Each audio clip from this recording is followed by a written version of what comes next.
আমার নাম মাজার ইসলাম মিশকাত। আমি তোমাদের সামনে আমার নিজের লেখা একটি কবিতা আবৃত্তি করে শোনাবো।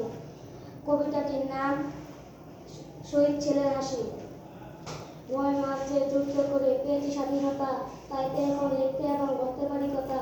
প্রজাপতি রঙিন জানায় শহীদ ছেলের হাসি। দেশকে ভালোবাসি, মাকে দেশকে ভালোবাসি। সকলের জন্য একটি করতালি। আমার নাম লামিয়া। আমি তোমাদের সামনে আমার নিজের লেখা একটি কবিতা আবৃত্তি করে শোনাচ্ছি। কবিতাটির নাম হলো জাম গাছ। আমাদের জাম গাছ, জাম ভরা ডালে, কালো কালো পাকা জাম গ্রীষ্মকালে। জাম খেয়ে ছেলে মেয়ে উঠে নিচে গিয়ে খুশি হয় তারা পুড়িয়ে পেয়ে। পাখিরাও কিছু জাম খেয়ে হয় খুশি, আমিও জাম খেতে খুব ভালোবাসি। সকলের জন্য একটি করতালি। আমার নাম মোহাম্মদ কাল হাসান। নিজের লেখা কবিতা আবৃত্তি শোনাবো।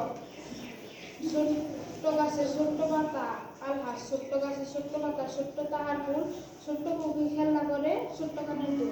সুন্দর, ওর জন্য একটি করতালি হয়ে যায়।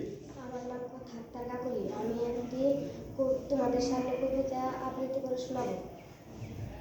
মা মা মা মা তুমি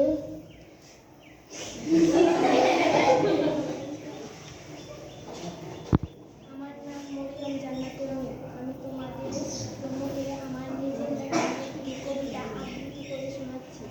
রূপকথা রূপকথা হয়ে আমি থাকবো সারা রাত, আলোর সাথে খেলবো আমি কোনো রাত, রূপকথার সাথী হয়ে ঘুরবো সারা মাঠ, জোনাক পোকা হয়ে মেলবো আমি পাক, নীল সাদা ওই আকাশে আমার মেলবো আমার ডানা, ঝর্ণা কি দেবে আমাকে সারা, তাকে নিয়ে যে আমি করবো